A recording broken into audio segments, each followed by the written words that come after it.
it's gonna dry out that little throat of yours. Ain't nothing gonna dry out this little throat of mine. I'm gonna let it shine in this week's episode of Sweaty Time Pro Wrestling, baby. What's going on? My name is Sean. With me, as always, is my beloved host, motherfucking James. Hello! Sean, is the microphone hand arm where it needs to be? No, I will adjust it 25 more times throughout the recording and make it impossible to listen to. Yeah, because your arm and mic, I don't think is as good as, a professional radio man who is constantly switching it about. Don't do that, guys. Now, James, would it surprise you that I spent, I say about 90% of my college education in the radio studio acting as a microphone arm? Unmoving, focused, still as a portrait on the side of the Louvre. You're like, so you're a boom, but you have to hold it. Okay, boom Mike. All right, boom Mike. Is this anything? I bet individuals who run sound on sets are constantly being called okay. Like, they're like, hey, can I get, this would be hilarious. I hope, Sean, please, yeah. I know you are background, but please make this joke. You'll instantly be what do they call an extra who gets a close-up? PA. I'll be a production assistant. No, that's how good this joke needs to be. Is that I need to be upgraded all the way to production assistant. They need to change my job title entirely. A featured extra. That's what I was looking for. So I read the Jeanette McCurdy book. I know about the terms of the industry, but oh wow, guy says read that book. Quiet on set for room tone, and then you say, "Okay, boomer." Boom, Mike. Oh, boomer? Do we go boomer? Yeah, or just boom, go Mike? boomer. Okay, boomer. Because technically, that's what they are. They are a boomer. I mean, I think they're technically boom Mike because in the world of production, you do not have a face or an identity. You are solely the object you represent. Like, I'm not, guy with the dark hair. I am pair of shoes who will walk across the camera at 13 seconds in. That's my title. But you can still call them a boomer. Like, it's a boom mic. Okay. You can still say, okay, boomer. And you can still call this Sweaty Time Pro Wrestling, the podcast where James and I break down episode by episode the series Lucha Underground, a combined effort from the El Rey Network and AAA. And we got a wild, I don't want to call it a double main event because back in the day, like in the 90s, WCW especially would call things like a triple main event. And really, it was a single main event and they just wanted to pay more guys more. But this is kind of a double main event. Yeah. Huge 2 matches. I don't want to call it because someone else called it inaccurately, but what I am actually doing is calling it accurately. You can do that, Sean. And also, I don't like you bringing up WCW stuff when this is Lucha Underground, all right? Wait, what's wrong with WCW stuff? Oh, well, that's not a part of this promotion, okay? I need to hold on now.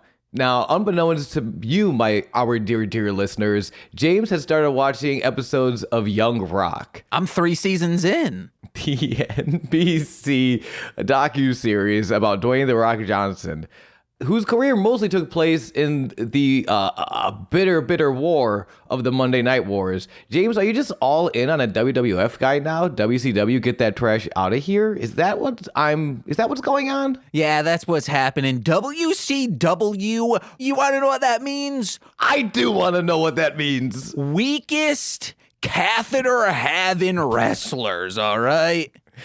They just can't hold a catheter in. Nah. They just can't hold it. Their urethras are so gaping from all the sounding they do, it just slides right out. Yeah, which there's nothing wrong with that, but also they're bad at wrestling. But I was actually referencing the thing you did many weeks ago, saying, I just don't like it when they bring up other promotions on your show. I didn't like when they Shut up. Well, hold on. No, I have to it's weird. I saw a cool interview with Tony Khan, who is, I'm bringing up another promotion, but we haven't started talking about this episode yet, so I have time. Do you mean Tony Khan, the brother of the showrunner of Young Rock? Wait, who's the showrunner for Young Rock? His sister. Are you sure? No, yeah, I'm 100% positive. I was looking to see what else she did, and one of her first things is like, hey, and speaking of wrestling, she's brother with Tony Khan. That's crazy. Damn. I think that, hold on. Tony or Nick? It's weird because there are two unrelated Khans in wrestling right now. Which one works in WWE? Nick. All right, then she is brothers with Nick Khan. Okay. Tony Khan, famous, is the owner of AEW. Which I think it was with the Mark Maron. He was on the Mark Maron show talking about being a challenger brand, which is the first time I had ever heard of this phrase. But it's basically what Pepsi was to Coca-Cola, what Burger King was to McDonald's, and how as a challenger brand, you are encouraged to bring up the name of your competitor pretty frequently because you are the one biting at the heels. Mm-hmm. Like, it'll be weird if McDonald's was like, we're better than Burger King, I promise you, because they are the number one spot. Meanwhile, Burger King can come in and be like, yo, McDonald's sucks, I'll punch a clown in the mouth and steal away his nose. And people will be like, fuck yeah, challenger brand, punch that clown in the nose and steal his mouth. And it so I might have spoken too soon. I'm rethinking my position on whatever Lucha Underground did to reference WWE. I forget what it was. Yeah, and look at Nintendo always getting hit by Sega or Sony. Yeah. You never would have gotten Crash Bandicoot with a megaphone outside of Nintendo.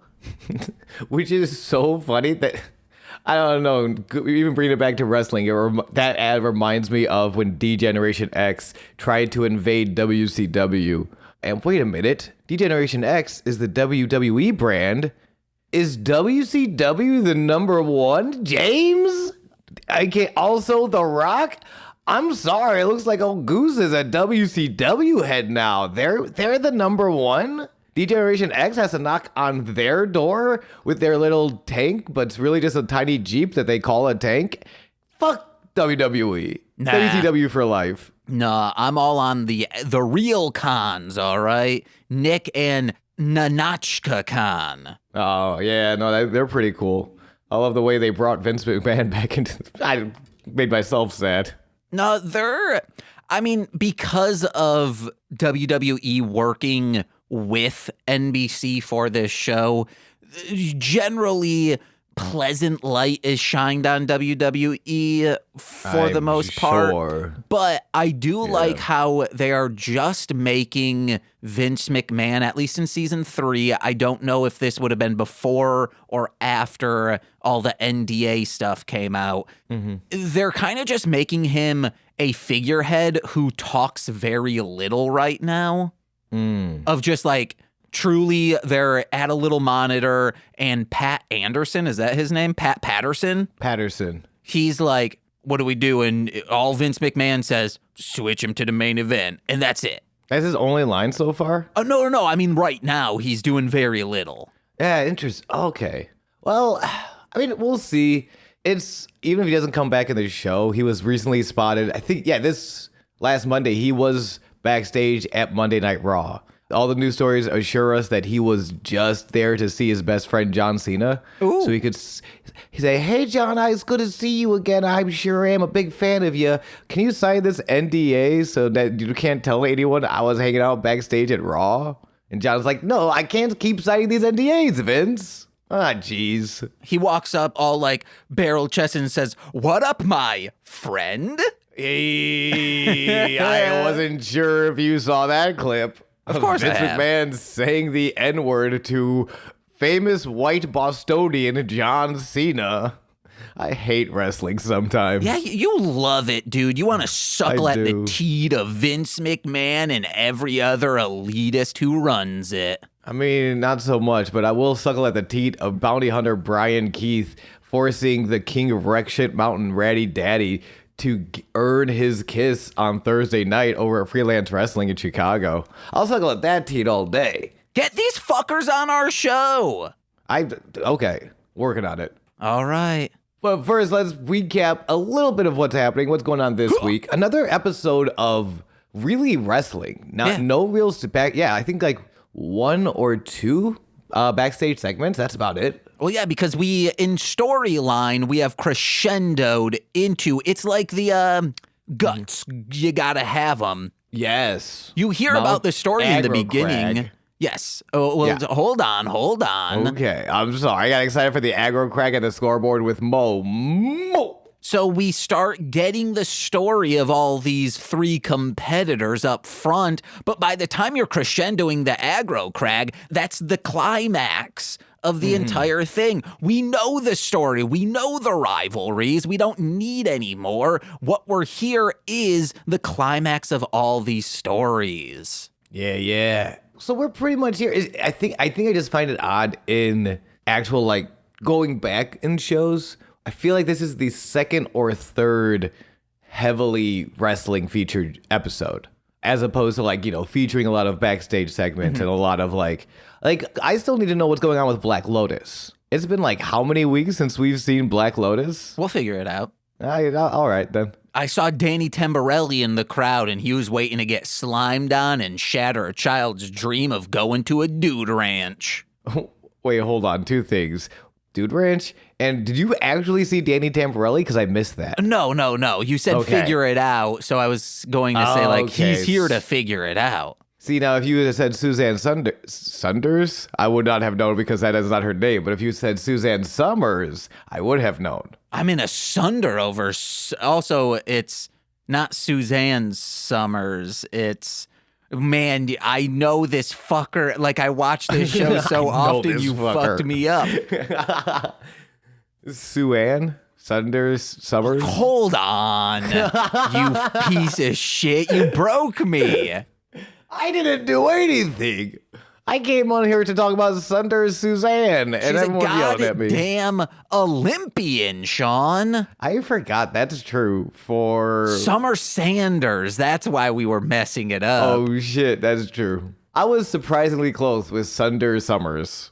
Man, all those kids used, like Danny Tamberelli and all that friends would just smoke cigarettes and run around Universal Studios all day in Florida. Oh man, that's kind of my dream. Yeah, man, that would have been fucking amazing. That would have been pretty cool. Speaking of cigarettes, have I talked to you about how badly I want to give Amanditita a cigarette because I love her, and I do. I don't know. I just want to give her a cigarette. That's a shit gift to someone who might not smoke cigarettes. That's true. I want to find out if she smokes cigarettes and then, like, give her a cigarette. And then if she's like, nah, I'll be like, cool.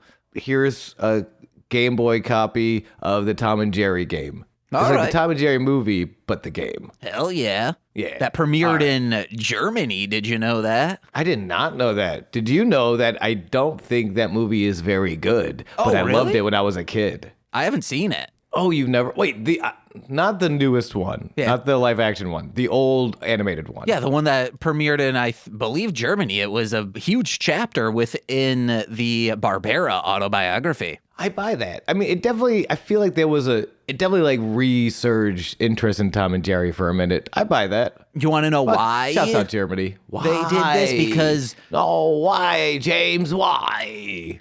Turner was like, oh, we can get the rights of Tom and Jerry back. Like, we can absolutely buy that from MGM. And then bought it. They owned it. Then Hanna-Barbera, who was also owned by Turner at the time and still are technically, they were like, oh, then let's start making new Tom and Jerry shorts and let's do this movie, bitch. Yeah. All right. And then Germany was just there being like, oh, we don't want a new Tom and Jerry movie. Please don't bring us a new Tom and Jerry movie. But they were being coy. Like, they actually sent a text message beforehand being like, hey, we're really into this new thing. We're gonna tell you we don't want a new Tom and Jerry movie, but this is us consenting that we do, in fact, really want a Tom and Jerry movie. Oh, yeah, bitch. Yeah. I have run out of transitions. Holy shit, after having its world premiere in Germany. Yahoo! Why do I know that? I don't know. Were you not like 100% on that? I wasn't 100%. I was like, it could have been London, but I remember them going, or it could have just been hey, we went to the Germany premiere, but no, it was straight up, it premiered in Germany. James, you are so lucky you did not just lie to me. Uh-huh. dangerously close to lying to me. Shoot, Sean, I have two quick things. One, Okay. we are doing Formulaic, a table read after that. So from now on, I will only be speaking in the characters that I will be performing as. Oh, no. So it's here that I have to say, the Dominator is done, kaput, Don't. forever ended even. I'm like so happy to see you, Snagglepuss. And I'm really happy to bring this news of the Dominator to us, but I'm also very upset to still be talking about the Dominator. Well, that's what we have to say. The doggy daddy right here is saying Hey, Dominator done. Ha ha, my What up, sweet doggy daddy? child. Oh yeah, Augie Doggy was gonna go in a Dominator, and I started crying. Good. Thank you. I'm so upset that James just left the room because he needs to hear this. He loves you guys. And I feel like if he were to see Doggy Daddy cry, I don't know if James would be able to go forward with these ill-informed plans of the Dominator. Yes, and now I might sound exactly like Doggy Daddy, but I'm actually Richard Nixon, former president of the United States. You know what, Richard Nixon? After working on Wrestling Guerrilla versus Quick Draw McGraw, I get it. Yes. Shocking. If that's a deep cut for some of you Hanna-Barbera heads, you'd be surprised how shockingly similar those impressions are going to be. It's as if they were all voiced by like 3 people. Yeah, and none of them were Mel Blanc. I'm just saying, shout out to Mel Blanc. It's wild how different he made his voices. Well, James just wanted to say one thing. Oh yeah, what's up, Snagglepuss? The Dominator might be done, kaput, finished even. Hell yeah. But he's not done. Wait, why? When it comes to invention. So listeners, send in your ideas for a new segment called The McCollum Tank. Oh no. Yeah, Listeners. guys, pitch me your inventions and I'll figure out how best they can dom a dog. I'm so upset you used Snagglepuss to pitch that idea. You know how I would feel about Snagglepuss. He does hot girl shit. Of course I love Snagglepuss. Yeah, he's the best. He did He's it. cool as hell. He's for true. And now I have to go along with this ridiculous idea. Much as like Angelico must have to go along with this second match against eternal loser, Son of Havoc, with Evilise. No! James, you had a visceral reaction to Evilise. No! Not a fan of her work, I see. Oh, no, I'm fine with her. Her name just sounds scary. Because she is scary. She's a woman. And Vampiro has told us all women give him migraines. Yeah, there's some stuff he said, but ooh, baby. Yeah, there is some stuff. If this is your first time tuning in, a quick recap of what has gone on in the last couple of weeks. Son of Havoc, who has been wrestling since episode 1, only has one victory on this show. And James, do you know who that one victory is over? Was it over Masqueridas and Gradas? Absolutely not. Masquerita Sagrada kicked the shit out of Son of Havoc. Was it against some jobber that I wouldn't remember? No, it's not. Some jobber you would not remember beat the hell and back again out of Son of Havoc. Okay, who was it? The only person Son of Havoc, to my knowledge, has beaten on television is Angelico. Oh. Remember? Yeah, I think the first time they met, Son of Havoc with the help of Evilise. Okay. It was yeah. So then, they've been going back and forth. Angelico has wrestled Evilise. It has gotten messy, but charming throughout because I love me some Angelico. And Son of Havoc is an amazing wrestler. Shouts out to HenDog20. Yes. I really want Nicole to make up designs in Crumbum style of the 3 cats who are near and dear to my heart. We'll get HenDog20, and then who's the Brutus the Beefcake? What's his name? Brutus the Barber Beefcake? Okay, so Butter the Butter Beef Gravy. Beef gravy, okay. So Henry dressed as M-Dog20, Butter dressed up as the Beefcake, and what would Franklin? Is there any Frank? Or the Tank? Is anyone named the Tank? I mean, there's Tank Abbott, but that was a WCW guy. That's fine. Famously.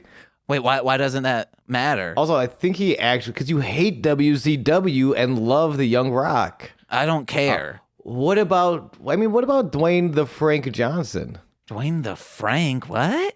Like Dwayne the Frank Johnson. Yeah, but we need something that somewhat rhymes. Okay, what about... Okay, now here's just a shot in the dark. I don't even know if this would work. But, if we took... I am so upset the only wrestler I can think of is Tank Abbott, because I'm pretty sure he tried to stab a dude, like, multiple times. Frank has with his little claws. That's true. Frank Abbott. Yeah, Franklin Abbott, sure. No, just Frank. Frank, all right then, just Frank Abbott. Ooh, Frank Abbott Elementary, so then it's half Janine from Abbott Elementary, and then half the Tank Abbott. You might want to look up anything about Tank Abbott before you give this to Franklin. Okay, I don't care. He'll make it his own. Yeah, okay. I believe it. I believe in Franklin like that. Just like I believe in Angelico, because we all know I love this man. And I believe it's Vampiro was said to have amorous eyes for Evilise, but I have amorous eyes for some ambrosia salad. Hum nom nom nom, hum nom nom nom. Give me the multicolored freaking marshmallows in me. Yeah, you fucking cowards. Heart stars, horseshoes, clovers, and ambrosia. Man, that stuff, even thinking of eating ambrosia salad gives me cardiac arrest. Cardiac distress, I should say. Oh man, it gives me cardiac a mess. I gotta clean my room every time I eat it. Uh-huh. As they've been going on, Son of Havoc, we've talked about it before, but just kind of reiterate, is a scumbag of a character, but is kind of getting over because Matt Cross has an amazing moveset. He's a very skilled wrestler who is very exciting to watch wrestle. So it's like the gimmick is kind of I'm a trailer park scumbag kind of guy, but people are cheering for him because he does amazing things in the ring that only he can do. What do Son of Havoc and Summer Sanders have in common? Is Son of Havoc an Olympian? Yes, what? Yes, he is a gymnast. I forgot. I'm sorry. Sean. Okay. No, this is now the third time we've brought this up on the show. Then why didn't you just say it instead of making me jump through your hoops, sir? As if you were an Olympian jumping through hoops. As if I were a dog on display at the Westminster Academy show for fine canines. How dare you? This is what I do as a dog is jumping through hoops. I say, come on. They jump through a hoop, land right in a Dominator. Oh my God, we can't do that anymore. Angelico is the Rule 63 aged up version of Angelica Pickles. What and why did you take this note? Because Angelico is like Angelica, which is Angelica. I guess that is not the cartoon character the audience at the temple would think he is. A lot of Shaggy chants throughout this match. What? Did you not pick up? Yeah, at least 2, I want to say 3 times, the temple chants, let's go Shaggy, at Angelico during this match. Like the singer? I'm gonna guess more like the cartoon character. He looks nothing like him. He has kind of floopy emo hair. He is very tall and he is very skinny. That's a Shaggy. Unless they were saying let's go Super Shaggy from the second movie. And I will say sure. And pretend I know what that is about. It's when he gets all we are already buff. 25 minutes in. Well, but that's the thing. He's like buff, but like Angelico is a very slender frame. Has a very slim frame. He has an unrealistic body. I don't know how he is so chiseled, and it just looks unrealistic. I mean, yes, I think that is because he is so tall, which makes it a little harder to put on muscle and to put on mass.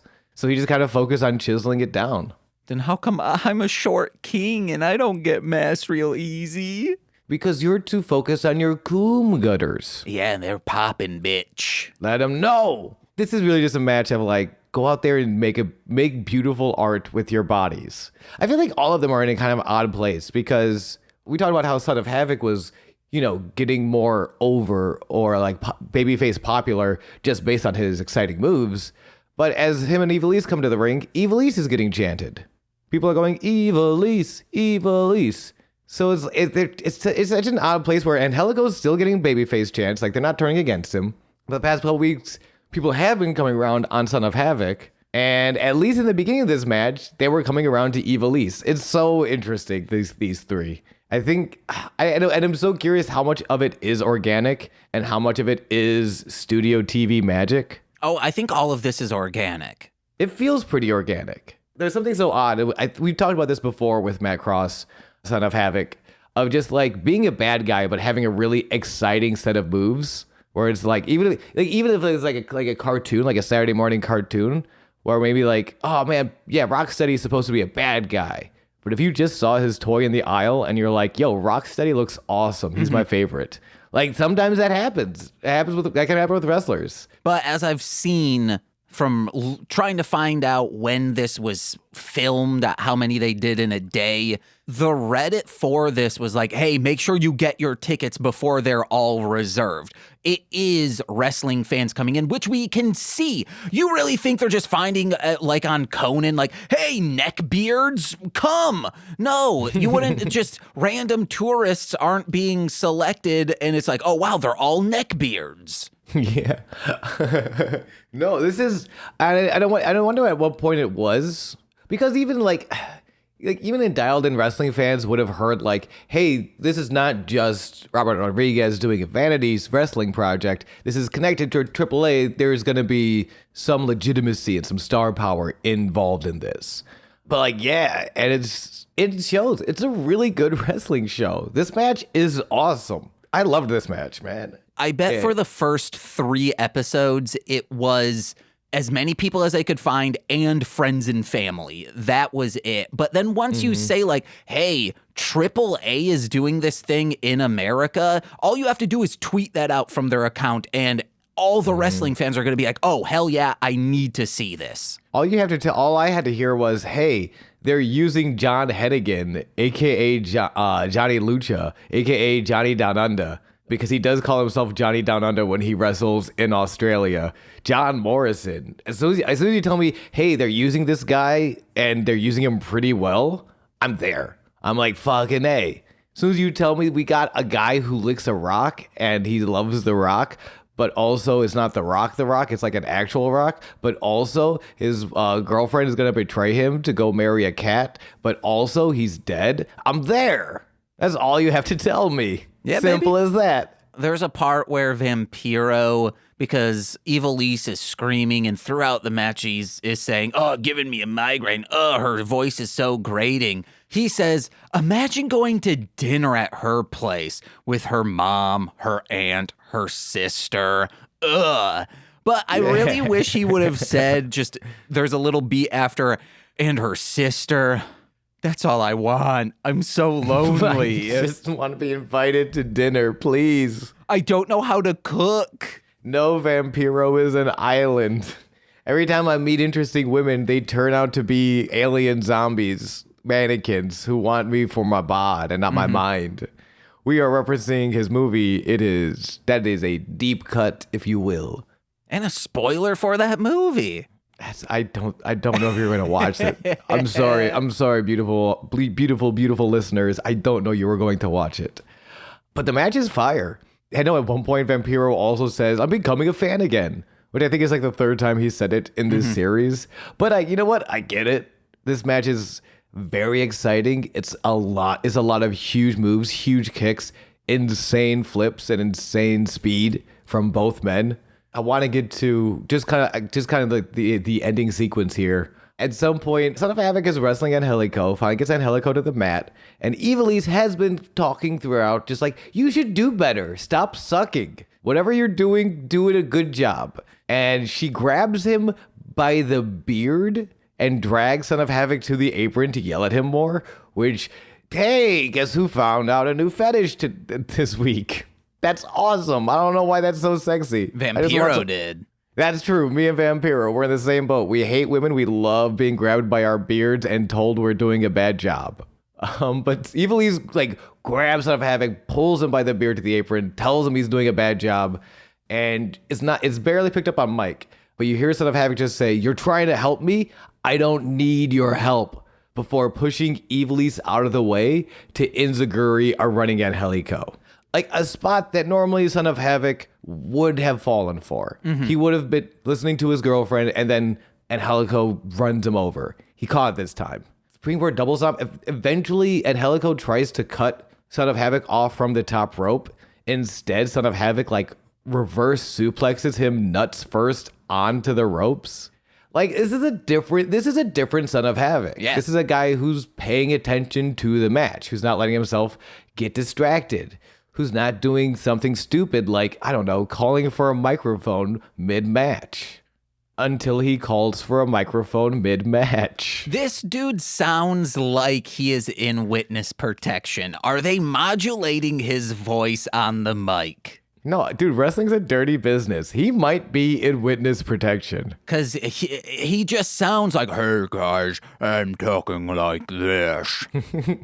No, he might be. I don't remember if he was a CZW guy, but he might be in witness protection. I'm not too sure. What I do know is that Son of Havoc knows why he's been losing all of his matches. Looks to Ivelisse, you've been holding me back. Ivelisse, you are dumped.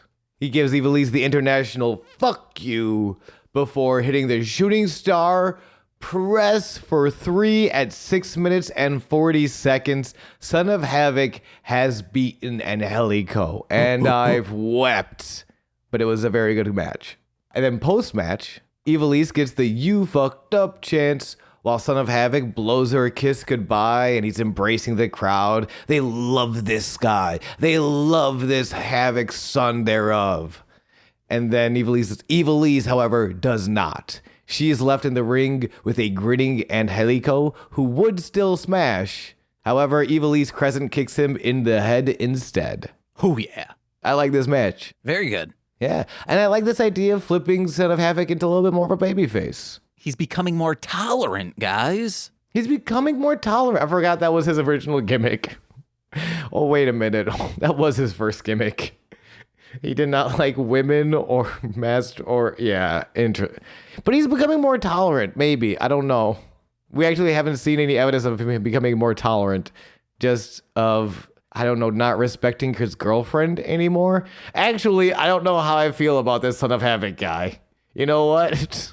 Like, on a technical story breakdown, like, he did not get over the reason we disliked him, which was that he was intolerant to other people, right? He didn't change that in this arc. If anything, he is less tolerant to women now. No. Because he blamed his girlfriend for all of his losses. I mean, she was.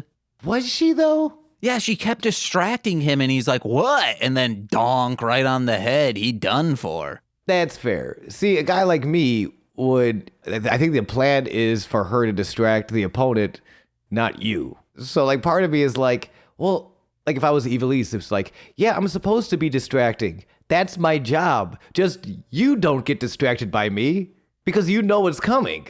Stop being distracted by me. We could also say his showmanship was, but no, it's still her. He wants to show off a little bit, do his super cool moves, but then she's angry. She's like, oh, just pin him already. Just pin him. And then he's like, I'm doing my shit. Then donk right on the head. He's out. That's true. And he's like, come on, I have a really cool moveset. Stone Cold Steve Austin didn't give me a chance to show it off on Tough Enough.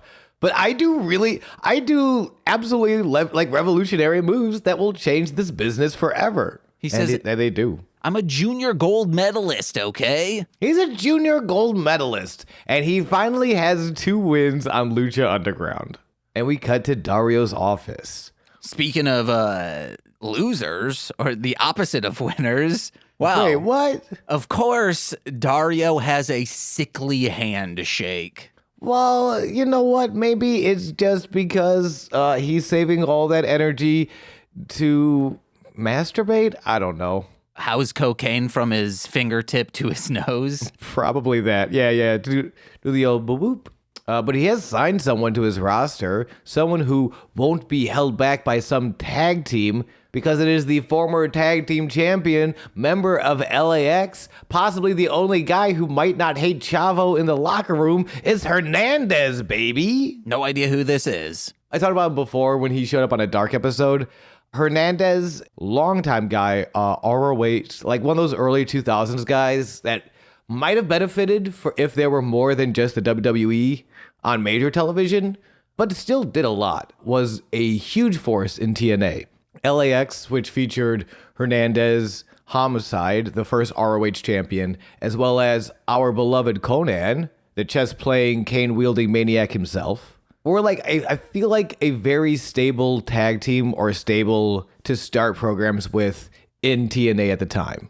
And this is TNA, like TNA all the way back to when they were holding the NWA gold, early TNA. Jafetera Brewu TNA. And then that dude threw it on the ground and said, "This is total nonstop action, baby." That's exactly how it happened. And they do reference Hernandez. That's exactly how it happened. They do reference Hernandez and Conan's shared history, Hernandez's experience in the LAX. And like I like Hernandez, man. I don't think they reference, I have to double check the timelines, but how the LAX has reformed and it featured Hernandez and Chavo winning the tag titles together. They don't mention that because they don't want people to literally shit on Hernandez. And I don't blame them. Hernandez, please don't poop on Hernandez. We've all won tag team titles with Chavo Guerrero at some point in our lives, okay? None of us is perfect. I did it back in 2016. I did it just this morning. Whoa. That's why you were a little late. Yeah, that's why I was a little late. You had to bull rope me in for this one. You want to know why I was late? Oh, please tell me. Because I got Cayman.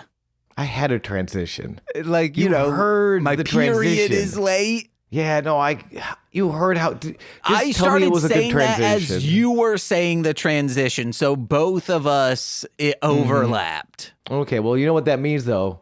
That means you have to transition into the next match.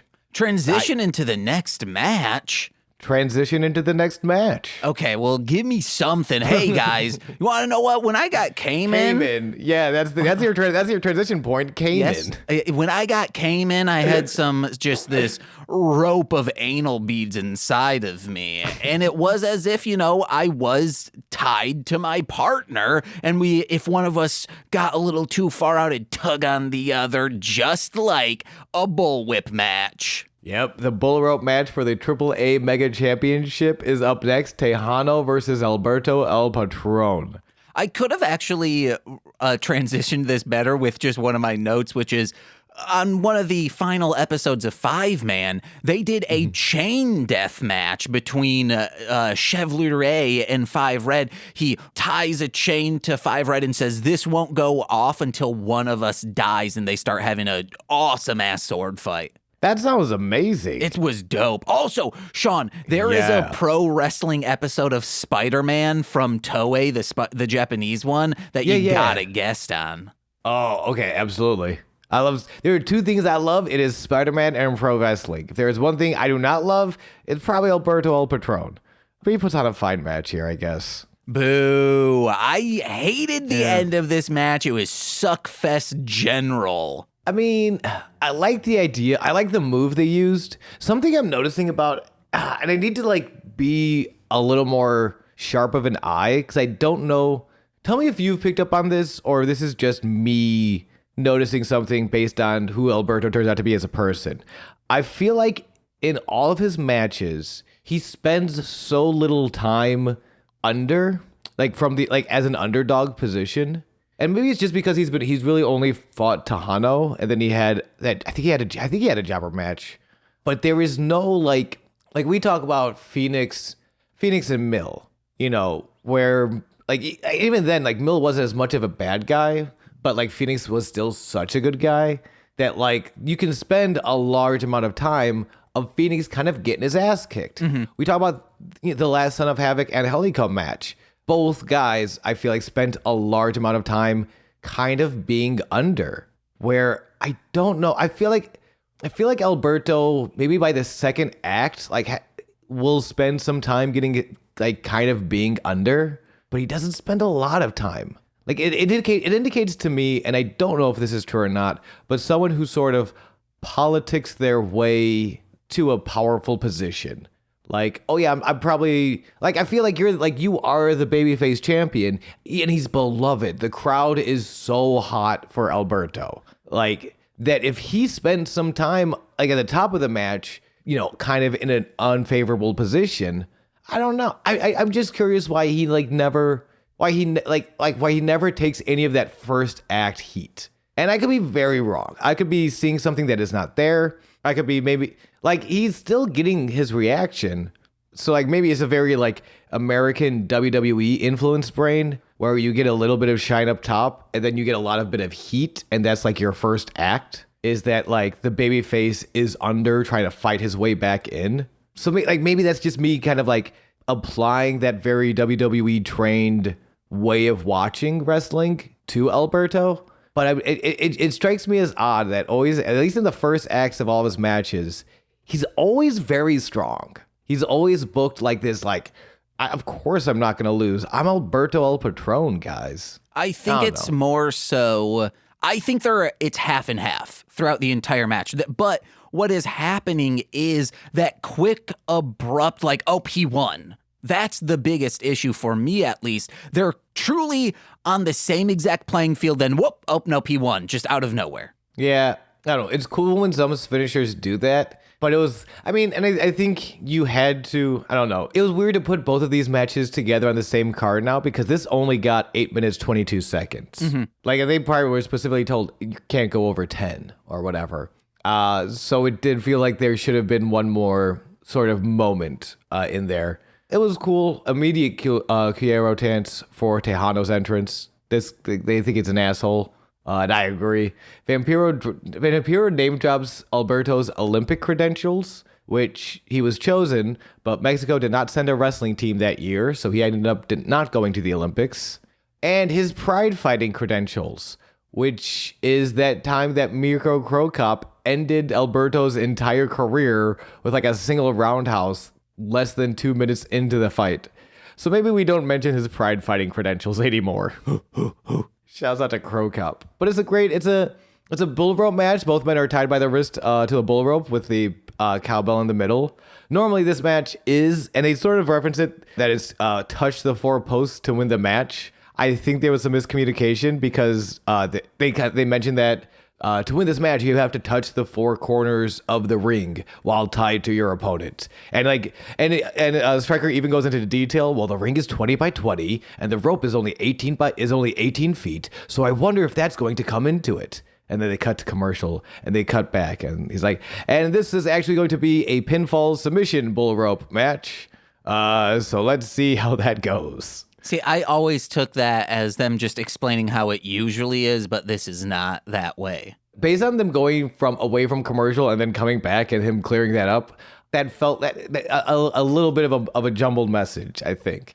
Which, you're filming how many episodes in a go? It's a little meatball surgery. The fact that that's the only little bit of miscommunication is, compared to other shows, compared to WCW and WWE, that's very impressive. They're still doing a very good job. The crowd has some miscommunication over who you should be cheering for in this match. They love Alberto. It's so insane. I mean, yes and no. Don't forget, I get it because I remember the hype for Alberto. He was a great wrestler. He was, in the ring, it was very exciting to see a guy like Alberto come along and be so technical, be such a piece of shit. Like, he was an amazing heel in WWE, and in a very fresh way. The fact that he could talk, that he could wrestle, that if you're a guy like me and felt a little kind of pushed out by some of the bigger guys, it's hard being a fan of something and all you see are unrealistic bodies like Brock Lesnar, like Dave Bautista. And it's and it's cool if you like big, meaty, muscly men. If you like body guys or powerhouse guys, that's awesome. But as someone like me who no, I like technical guys, and I like guys who are a little slimmer so they can slip around and put on an arm bar out of nowhere. I do like that. Seeing Alberto come out of nowhere was exciting. I'm just saying Tejano is much cooler. That's all I'm saying. Yeah, I know. I don't know. It's so weird seeing Alberto at this time before his TNA run kind of fucked shit up, before his personal life fucked shit up, and just being he was a very fresh face. He was a fresh breath of air in wrestling that was needed. But yeah, Tejano was way cooler. I agree. That dude just carries around bull ropes and kicks the shit out of people. Yeah, he's this buff cowboy just saying, hey, I'm going to choke you to death with my rope. Yeah, Tejano's awesome. Oh, I wish he choked this man to death. He did not. He submitted at 8 minutes, 22 seconds via armbar. Boo. And it was an immediate, like, oh, no. It's like when you stub your toe and you quickly, like, hit your knee. That's what happened. It felt like, yeah. Like, this entire feud has been to put over Alberto. Like, Tejano's awesome. I don't know if we've really seen Tejano be awesome. Like, it feels like a lot of this is all of their matches, all of their sort of segments are in service to make Alberto look cooler. Mm-hmm. And that's kind of what I was saying before about, like, I'm curious about what other people say, like, looking back at it now and knowing what we know about, and I want to take that knowing what we know about Alberto out. Yes, please. But looking back at it, it feels very much like this is very self-serving to Alberto. Honestly, a little Hogan WCW. That's what I was going to bring up is in Young Rock, when The Rock gets married, Hogan is there, and it's in between The Rock being like someone of note and just kind of, hey, you go in and you're a jobber. And he's like, hey, you want to, maybe like talk up Vince. He's talking to Hulk Hogan at his wedding. And he's like, yeah, like, actually, he's just like, yeah, I really wish like I could go somewhere. And like, Hogan's like, hey, you want to know what? If you got it in you and you will, like, your time will come. And I really wanted him to be like, oh yeah, you want to know what? Maybe you can talk to Vince. Maybe you and I can do a match. Maybe you can get me over a little. And then Hogan says, brother, I don't do that. Then just walks away. Brother, that don't work for me. Absolutely not. I do like one quick exchange. Vampiro is like, oh man, need to watch what I say. And then I love this. Stryker says, when do you ever worry about what to say? And then there's a little beat. And then Vampiro goes, when I'm talking to my mom. It was so cute. I also have that written down. Thank you. Thank you for keeping this podcast honest, because Vampiro is only politically correct. He only worries about what is the right thing to say. He only watches his mouth when he's talking to his vampiric mother, and it is so sweet. These are the times when I'm like, this is the real Vampiro shining through. It's just like a little sweetie. Then all the other times he's playing it up for a gimmick. He's playing it up for a gimmick. He's also entrenched in a very odd, backwards sort of. There is an odd culture to professional wrestling. I quote Colt Cabana that professional wrestling always exists 10 years behind the times, like at minimum. It is the Canada of popular culture. And I should say culture as a whole. So like there's always this little bit of like, oh, this is a woman talking in the ring. She's giving me a migraine. Take my wife, please. But then moments come out, it's like, no, I love my mother and I love you. Anytime he calls Matt Stryker my teacher, when Matt Stryker says something insightful, he's like, wow, that's why you're my teacher. I'll look up to you, guy. I'm like, that's also very sweet. That's also sweetie vampiri. So does that mean Canadian wrestling is currently dealing with the fallout of 9/11? Because if wrestling's 10 years behind, like Canada pop culture, that would mean Canadian wrestling is 20 years behind. Yes. In Canadian wrestling, Gail Kim just debuted on Monday Night Raw and won the women's title, which happened in 2003. They're still talking about WMDs over there. That's part of storylines. Yeah. People are walking into Vanga Boyses, like Kingdom Hearts is currently the top played game in the locker rooms. I can't laugh. I need to save my voice. For what? We got a second podcast recording later. I guess. Two characters that are very difficult for me to hit. Ooh, hey, this is kind of like quick draw. No, that's the problem. That's Magilla. Because Magilla is in your sinuses. Quick draw is in your throat. Okay. Yeah. I'd like to be in Quick Draw's throat. Hey, Yo, me too. Guys, unrelated, but Hanna-Barbera's Quick Draw, absolutely can get it. El Kabong as well. Boo Boo too, yay. Did you listen to the Formulaic episode where we I did. Okay. Yeah. That's a real story. I got turned on. I was like, damn, Boo Boo's looking like a snack. Yo, fair enough, though.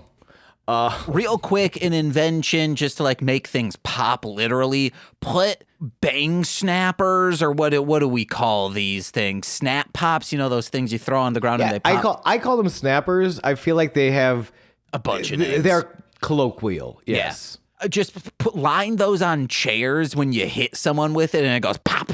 I buy that. Hell yeah. I mean, they do like tie C4 explosives to like barbed wire baseball bats and shit. Ugh. I know, it's so scary. We go to the temple training room where Conan is running punching drills with Puma as memories of Conan throwing in Puma's towel flash back in the mind as Hernandez comes into the room and is introduced to Puma.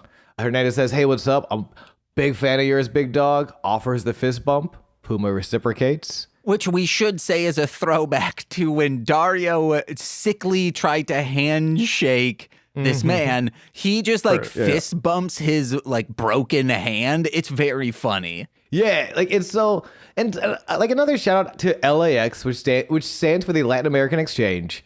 And in general, they worked usually pretty heel in TNA. I should have actually mentioned sort of the first storyline, because it used to be Conan, who was a WCW guy, was a Wolfpack, NWO Wolfpack, which was the Kevin Nash side of NWO. That was the cool side. That was the side that did not have Hulk Hogan. James has given me the thumbs up for I was randomly going thumbs up or thumbs down to things that are kind of the same. And honestly, it was a game you guys couldn't see, but it meant so much for me to end with a thumbs up because I'm such a I'm a Wolfpack fan. I'm like, no, it's the NWO that doesn't have Hulk Hogan. It's awesome. Trust me. But so like, yeah, it was Conan. I think it was Conan, Road Dogg, and K-Quick. And they were sort of like a trio. They were a triple threat. And eventually Conan leaves to start the LAX, who fucking hate America. They do not appreciate being treated as second-class citizens, as Latin Americans. And the first thing they want to do is burn the American flag on television in 2005, I want to say 2004. Dang. Like, yeah, LAX is awesome. They just, I think years later, Eddie Kingston, who you may know, who wrestles on AEW television, definitely murders a child with a car. LAX are hard as hell. They just want to burn flags and commit vehicular manslaughter. I roll my blunts with American flags. Hell yeah. I know you didn't mean to, but you sounded a little like Kid Rock when you said that. Good. That's how. What if Kid Rock were saying stuff like that? You'd be like, wow, he's actually hardcore. I would be like, you know what, Kid Rock? I'm back on board. Instead, he's like, if you defile the flag, I'm going to find you and I won't do anything. I'll just like strongly disagree and like really cry until you just say you love America as much as I do. And we'll all say, we know, Kid Rock, you're always crying. And then telling us you're not crying. Guys, I'll change the genre of music if that's what it means for you to like me. Kid Rock sucks ass. What does not suck ass is this Boyle Heights street fight for the Lucha Underground Championship. New belt, baby. Beautiful looking belt. I loved this belt. They must have had it in mind, like, oh, someone's going to come in and destroy the belt because that one looks like shit, the old one, and this one looks like, hey, yeah, this is a championship belt. I'm curious, like what the order of that was, because that makes sense. It was like, here's the first belt, we will destroy it, and then here's the second belt, because I could see them being like a way to build up Cage, because Cage at this point has been monstrous. Wins, and they run it, I should have written it down, but wins over Johnny Mundo, wins over Argenis, wins over Aerostar, wins over Prince Puma, the actual champion. Like, this dude has, and dominant wins. Like, Brian Cage will sometimes just invent a new move, and it's the best looking wrestling move I've ever seen in my life. Like Cage is insane. And it's so cool to see him look so strong because he fucking is. And I'll say this, we get Cage chants in it. It's like, let's go Puma, let's go Cage. And I'd like to say LL Cruel Cage because ladies love Cage. The Let's Go Cage chants were audibly higher in register, and I think mainly the women were screaming, let's go Cage. Yeah, I mean, I think it's a mix of, it's definitely a mix of both. Because we had it last time. Women are probably screaming let's go Cage because that dude is a fuck machine wrapped up in a wrestling meat suit. He's like Bane without the crazy toxin drug. But he still looks like Bane, but he's not using toxin. No, like he's just fucking jacked as hell and huge and is awesome. I want to check something because it's definitely after Cage was sort of one of those PWG, which we talked about in Pro Wrestling Guerrilla. We talked a little bit about on our ICP podcast, but they were like really the indie based out of Los Angeles with the Battle of Los Angeles titles. Battle of Los Angeles tournaments, like kind of making your name at I'm trying to think of a good example, but like if you did well at a Bola tournament, if you kind of had some good matches at Bola, you were making your name. It was sort of that like it's basically it was CBGBs. Like if you had a good set at CBGBs, your people are kind of looking your way now. That is what PWG and Bola was, and Brian Cage at that point is kind of like the Blondie. Like he's one of those like because it was indies, there was a lot of smaller guys and faster guys. Well, here comes this huge dude, clearly has mainstream appeal according to WWE and American wrestling as we know it, but can move like some of these smaller guys. Has the technique and the discipline and just the creativity of a lot of these like Cage is like unique as hell, man. I don't even know how much to put over Brian Cage. I'm surprised you did CBGBs. You should have done when Mitzi Shore passes ya, Honestly, well, yeah. But what's like an indie version of that club? Because the Comedy Store there's nothing. The Comedy Store is the WWE of I don't know, late 20th century American comedy. It's like when you get added to that little tiny notebook that Zach Bartz would have at the shithole. Yes, this is the shit. Such a hyper specific thing. So specific. That no one will understand because none of our listeners went to the shithole. No, which is a shame because it's awesome. Uh-huh. I just want to check something really quick. Well, as you look for something, hey guys, can you say tetanus? Because I guess just hitting someone with a clean just chair that's made of metal or a clean trash can will, I guess, give you tetanus. That was because they were putting over so many things. They were putting over how dirty the trash cans were, which is true because the trash cans. It's a Boyle Heights street fight is no disqualification. Like so, they have weapons everywhere because of course we got some tables, we got some chairs, we got some trash cans that are filled with trash, and the lids are just dusty. Just dusty fucking trash can lids. Also, guys, obviously, we know these were placed there because you can fight with them, but more so that it's obvious in a studio recording place, they're not going to put metal trash cans with metal lids out. It would be either plastic or, hey, you have to go into another area to throw something away. Yeah, it would be in the hallway. But they do set it up. You know what? They do kind of clear it up on commentary, which are the little details I love from like Stryker, especially Stryker and Vampiro. But to set it up like, Dario brought these trash cans out because he wanted to see more violence. He has strewn the ringside with weaponry. The thing I wanted to look for, and it's actually pretty recent because this is we're in like early 2015 when this episode is released, so probably filmed sometime in 2014. So about this time last year, Brian Cage was rejected on TNA television, which is one of They just covered it on the Deadlock podcast. So I'm not gonna get deep into it, but just a huge fumble because you see Cage what he can do, and B, just what he looks like. Any company needed someone like that, and they passed on Brian Cage, and it is such a huge mistake. Like it's like that could have been the dude to sort of like make that company relevant. Instead, they're booking Hulk Hogan's daughter. That's the same show Brian Cage does not get picked to move on in the gut check challenge, and he does not get a contract.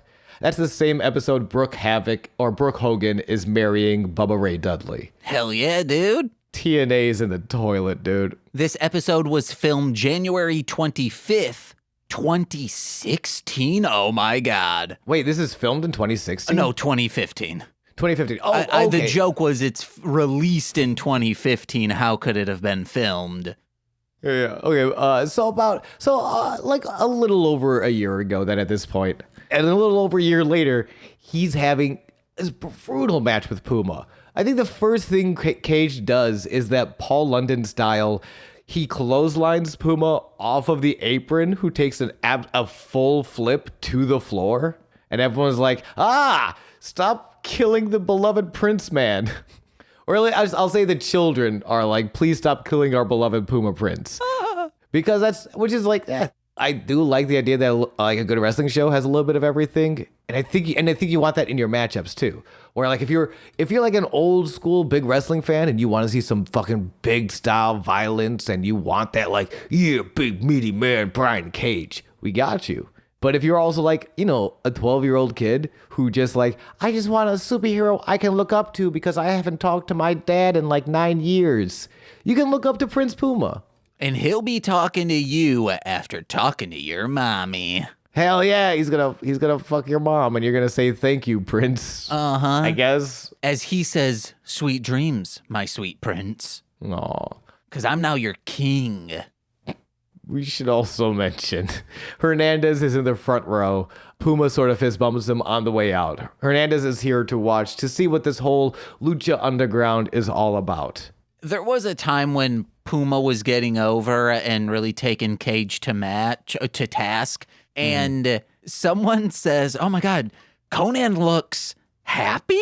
He kind of does. And to be fair, this is in so many ways a million times better than the bull rope match, and exactly the problem I had with the bull rope match. And I feel like Tejano didn't look as strong as he could have. Both guys, I think, look so good in this match. Yeah. Like that. Another reason you like Cage is awesome is he is huge compared to Puma. And there are guys who are like, I'm too big. Why would I sell anything this guy does? But Cage, like not just he's athletic, he's very smart creatively and like in a story, like to telling a story of like, yeah, it will take Puma 3 moves for every one of mine based on the size difference, but we're gonna find interesting ways to get those 3 moves in. Yeah, based on his girthy carcass. Yeah. And they let Puma's slim carcass get his 3 moves in on Cage's girthy carcass. And it's a fucking war. Which is something Vampiro describes Brian Cage as having, a girthy carcass. Or it was Stryker. I don't know their voices. They're both pervs. I missed that one, actually, so I couldn't tell you who. One thing Vampiro I know says they're talking about, we're not in agreement right now over who should be winning. And then Vampiro says, well, I think we can both agree on this. Conan is ugly. What did Conan ever do to you, Vampiro? We know what he stole a major role in a Spanish soap opera. That's also, yeah, true. Wait, Conan stole that from Vampiro? I thought Vampiro stole that from Conan. Oh, no, we've seen Vampiro's acting. Oh, yeah, right. I forgot. I, like millions of people who saw Vampiro's acting, have forgot.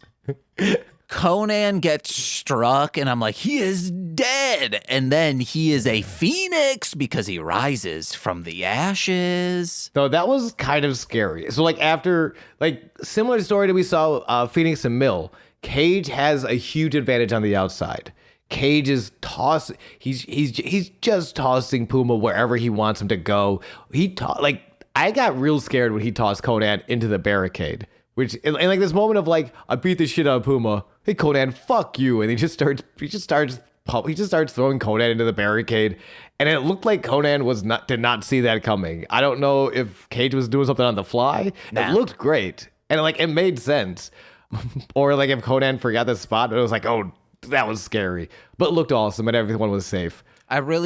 Someone said there's no doubt he's dead, but it might have been about Cage. Maybe. Or it might have been about Conan. It could have been about any three of these guys because they are beating the shit out of each other. Puma at one point like gets a trash can lid away from Cage, blasts him in the head and the back 10 times. I went back to count it to make sure it's just 10 consecutive trash can lid shots before he puts it on his chest, and then running shooting star presses the trash can lid into his torso. Yeah. Fucking brutal. And then Conan comes up with his cane and beats over the head Cage, and then Vampiro screams, "That cane was loaded. You have to agree with me on that, right?" Which is like, what do you mean? Like it's corked or something in the middle? Yeah. Like when you do Pinewood derbies and your dad says like, hey, to make sure it has as much weight as we're allowed to have, measure it, then carve out in the bottom a little area that we can glue in just a steel thing to like weight it down. After the official weigh-in, so like you're cheating. No. Yes. Vampiro is onto something. This is not a regulation weighted cane. No athletic commission would approve of this cane. This whole match is a fucking war. Honestly, I enjoy the Angelico Son of Havoc match. I think that was more in service of flipping Son of Havoc than anything else. Flippy. The Alberto Tejano match was whatever. This match is a fucking war. Puma's 450 splash from the ring to the outside through the table.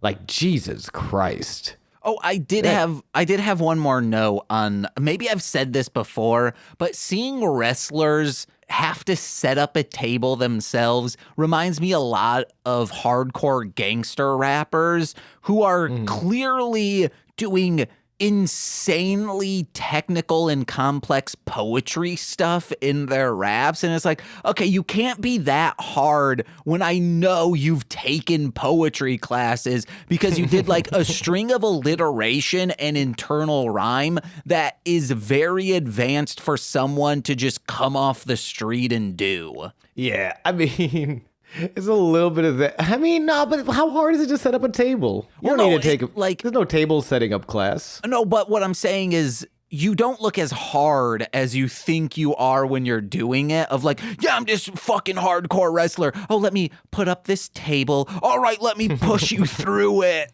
I mean, I guess I agree with some of that. But then it leads to a table exploding under the brutal weight of a wrestler being slammed through it, so I forgive it. Well, all I can think of is, hey guys, we're having a cookout at my house. I'm bringing the tables. And then you just see Prince Puma on a Sunday afternoon setting up tables for his friends. And then you see Cage in a tree 25 yards away with binoculars watching, going, I'm going to put that motherfucker through that, I swear to God. I'm going to ruin that potato salad. I bet a lot of parents before, before you're making so much money at wrestling, in those situations, some shit heel family members will joke like, hey, you should set up the tables and chairs. Isn't that kind of like your job? I hate them. I hate those family members. Yeah. I have the opposite reaction as Prince Puma has to these fans. I also want to shout this out. The first time a table gets pulled out, I think it is the first. Yeah, I think there's only one table in this match. So Prince Puma pulls the table out, and it times it so perfectly. This is one of those things I don't know if this was in the moment or if this was studio, but either way, it creates an awesome television moment where he goes under the ring and a chant starts up. We want tables. Like before they see what he's pulling out, and then we want tables. Like as he pulls the table out halfway through, some of the people see it, they start cheering, and he's like a cheeky, beautiful little prince that he is, just puts his little hand up to his little ear to listen to the crowd explode. It's like, we're getting tables. I love it. I love it so much. I love it. It's the kind of like sweet boy, cheeky little kitten dozing on the windowsill, baby face. I love, and it's weird because like, I feel like as you get older, fans, you enjoy. Villains are cooler. They get to wear leather jackets and smoke cigarettes. I get it, but there is such a place in my heart for the baby face who's like, oh, you wanted tables, did you? Mm-hmm. Well, I got that for you right here. It's like on podcasts when it's like, oh, you wanted noise gating, huh? You got yourself. Or I guess like, oh, you wanted cum jokes, Yeah, but you guys can't see it, but anytime we hit a cum joke or a Dominator joke, we always put our little hands to our little ears. Huh? You guys like these? We know how you're cackling and giggling to yourselves something silly. A big story of this match. So Cage discus clotheslines, gets the 2, follows up with the Weapon X, his finisher, a brutal looking move, but doesn't cover. And like after that Weapon X, that's a problem. I'll say not a problem with the match, but a problem with the character right now. What Cage isn't covering Puma. He's not going for the win. He's going for more damage. He's going for more punishment. After the Weapon X, he just hits a ground and pound. The same type of like ground and pound that caused Conan to throw in the towel, which is like, it's brutal. It looks really mean, but it's not winning you the match, Cage. And he like powerbomb 1, like he holds on, does a second powerbomb through a trash can, does not cover again. Instead, he calls out Hernandez. Wow. Like a goddamn fool. Mm-hmm. You were in the middle of a title match. Hernandez is just watching some wrestling. He's having a good time. You have no business calling this guy out, but he does. And Hernandez gets onto the apron and he's talking his shit. And that's when Conan strikes Cage with the cane.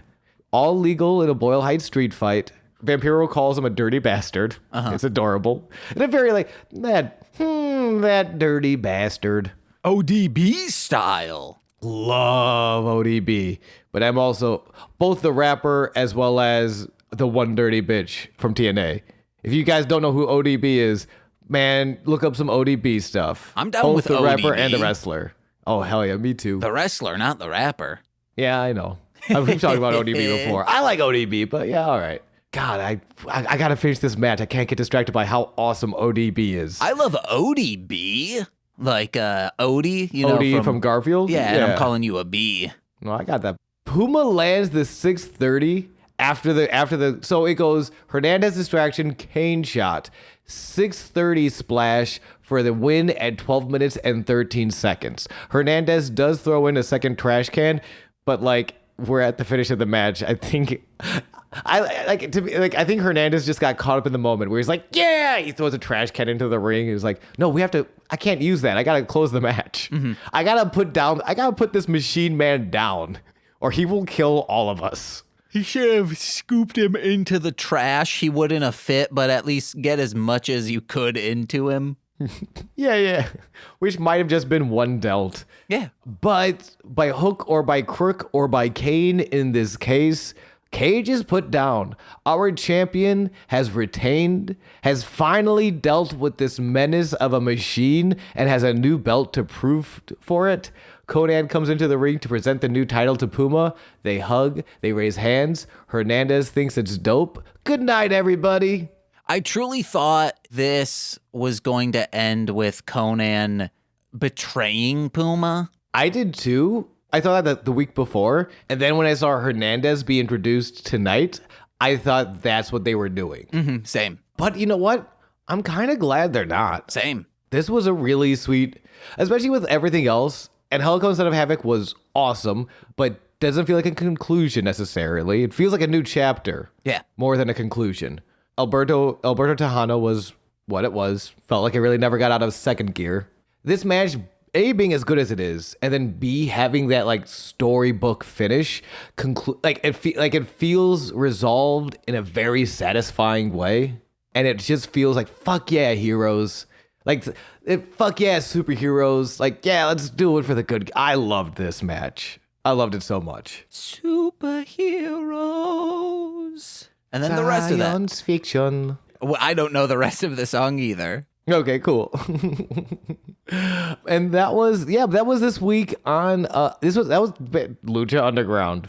I started a lot of sentences halfway through. Yeah, you do that quite a lot, Sean. Yeah, man, you asked me to do podcasts. Learn to speak better, okay? And maybe then you could be with this high flying, high crying, hit it and crit it. Let him know. Big boss bitch of Marshland Media. Oh, well, as much as I want to every day, you can't always see me on twitch.tv/GooseVK, where I do shit and have a good time doing it. He never does anything on that. Instead, that's not true. He does everything.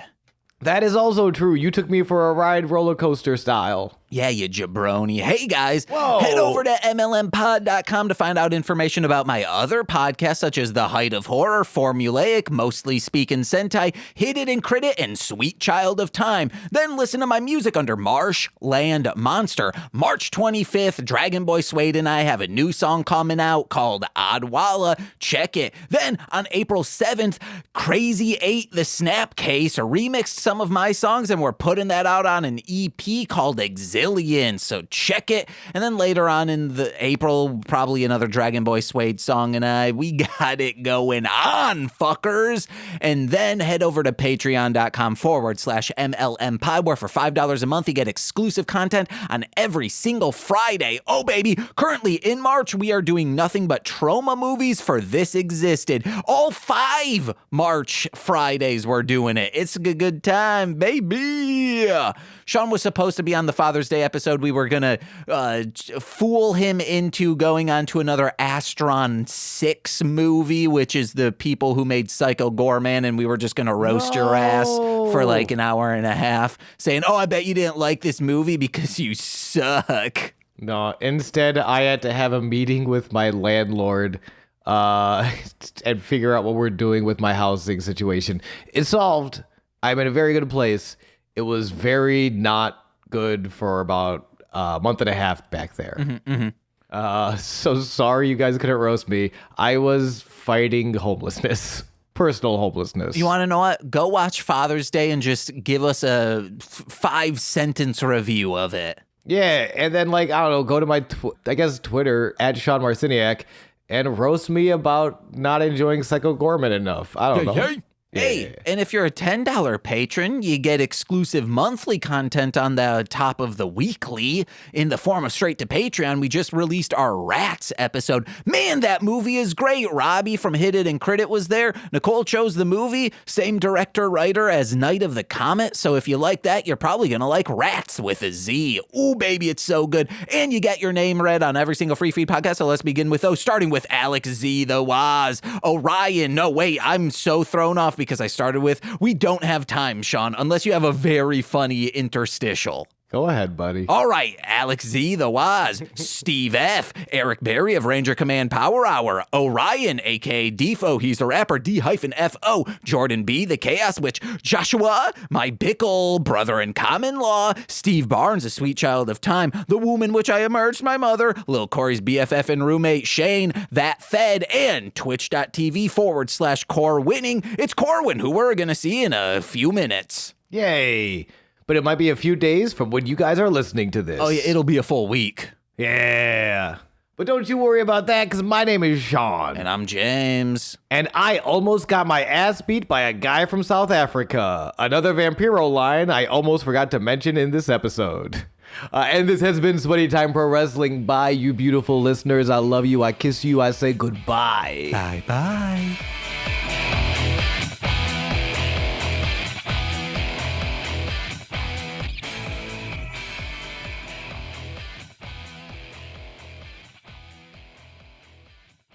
Oh, yeah.